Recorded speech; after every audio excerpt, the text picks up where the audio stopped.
Leçon 19, page 54. La vaccination. Poussé par Aminata Diallo, le portail s'ouvre en grinçant.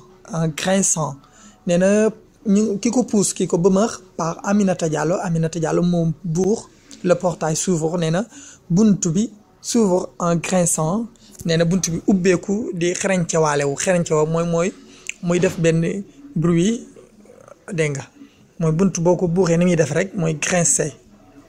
La maison des Diouf semble déserte nee na këru Ndioufène yi day nuru ne kenn newu fa déserte semble déserte mooy nuru kenn newu fa. La fillette avance timidement dans la cour, s'arrête, regarde à gauche puis à droite, personne. nee na la fillette xale bu jigéen bu ndaw boobu avance timidement mi ngi avancé wu timidement ci anam gu timide daal ci anam gu bari kersa lool dans la cour ci ëtt bi. S'arrête taxaw na, regarde à gauche xool gauche puis à droite ginnaaw bi mu xool droite. Gauche mooy càmmoñ puis à droite ginnaaw ba ndeyjoor personne gisul kenn. Ils doivent tout être dans les champs mu ne xanaa dañoo war nekk ci tool yi se dit-elle mu wax ne xanaa dañoo war a nekk ci tool yi ñoom ñëpp. Soudain un cri d'enfant le fait sursauter nee na ginnaaw ba yuuxub xale daal koy tëbloo la fait sursauter mooy daal koy tëbloo. Elle se dirige alors vers la maison, frappe à la porte et attend. nee na mu daal di jublu naxwa vers la maison ci weer jëm ci kër ga, frappe à la porte daal di fëgg bunt bi et attend daal di xaar. Une femme de forte corpulence apparaît ne jigéen gu rëy goo xam daa am yaram une femme de forte corpulence mooy jigéen gu am yaram apparaît daal di feeñ. Que veux-tu Aminata Diallo loo bëgg demande-t-elle à la petite mu laaj ko xale bu ndaw bi. Je suis venu voir si mon protégé a pris le rappel de ses vaccins. donc dama ñëw xool ba xam sama protégé mooy ki nga xam ne moom moo ko jël yor ko en charge prendre ko en charge pour protéger ko parce que école bi ku nekk da ngay jël kenn ci famille yi yaa ko prendre en charge mu tax ma dama ñëw xool sama protégé ba xam a pris le rappel de ses vaccins ndax jël na ay vaccins normalement mooy piqûre yi mu war a piqûroog yooyu. waaw bu ko defee xool ndax mi ngi koy jël normalement bu ko defee bu waree piqûre suba ngoon mu def waree piqûre ñaari fan xeet yooyu moo tax je suis venu voir si mon protégé sama projet a pris le rappel de ces vaccins jël na rappel ay vaccins. Bien sûr on l'a vacciné depuis la semaine dernière nee na ko waaw piqûre nañ ko semaine bi jàll rek la semaine dernière. Puis-je consulter son carnet de vaccination ndax mën na maa gis xool vérifier consulter gis carnet vaccination carnet bi muy vacciné woo carnet bi muy piqûre. Pourquoi mu ne ko lu tax tu n'as pas confiance amoo confiance ci man ci li ma la wax. À ce moment arrive Malamine nee na ci moment boobu rek Malamine ñëw le père de l'enfant papay xale bi. Allons Ngoné, tu sais bien que Aminata Diallo a le droit de vérifier le carnet de âge quand elle veut. Allons Ngoné aca Ngoné xam nga ne tu sais bien que xam nga ne Aminata Diallo a le droit am na droit de vérifier pour mu gëstu le carnet de âge bi quand elle veut saa yu ko bëggee. C'est elle qui l'a adopté et l'a fait vacciner nee na mooy ki nga xam ne moo ko adopté moo ko jël def ko doomam ba pare di ko ñàkk. Comme tous ses camarades adopteurs elle doit veiller au respect du calendrier de vaccination du petit.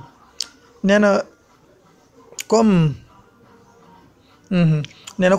moromam yëpp yi nga xam ne adopteur lañ dañoo adopté elle doit veiller ne dafa war a gëstu dafa war a veiller ci dafa war a gëstu dafa war a xool veiller mooy nga wattu dafa war a wattu respect ci war may calendrier bi ndax ñi ngi respecté calendrier vaccination bi ndax bu ñu ñàkkoo tey war a ñàkkuwaat sa bis bi ñu jël si waat ndax ñàkko nañ ko mooy vérifier respect calendrier de vaccination xale bu ci ne du petit bu xale bi.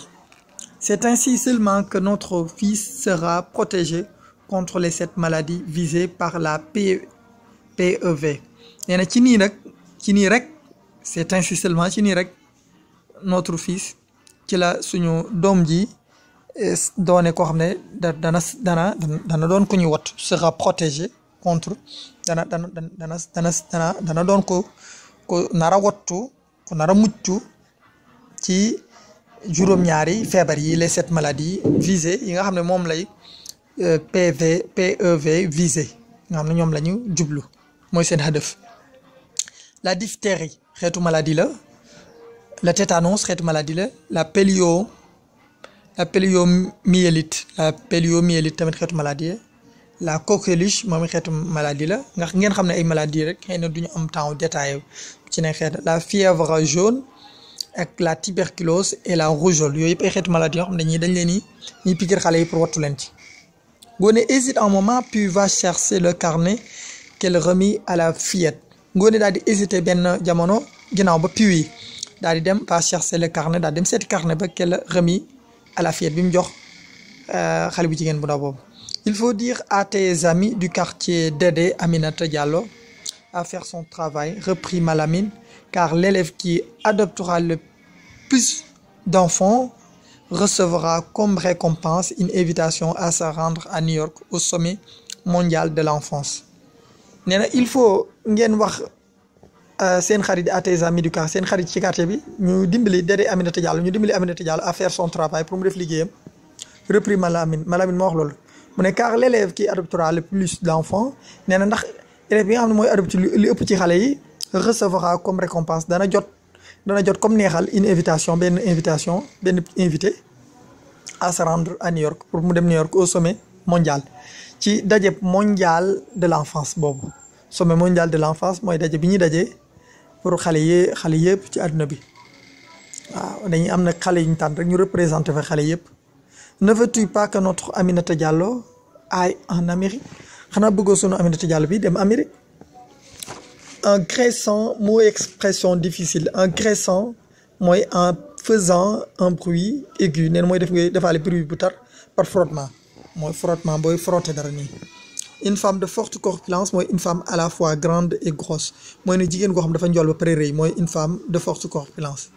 Le protégé mooy celui que l'on prend en charge ki ñuy jël en charge que l'on protège ki ñuy wattu que l'on surveille ki xam ñu ngi koy surveiller di ko wattu surveiller. Prendre le rappel d'un vaccin mooy renouveler pour compléter un vaccin mooy di ko yeesalaat pour matal ñàkk googu. Consulter mooy examiner prendre des renseignements waaw mooy examiner gëstu ak wut ay renseignements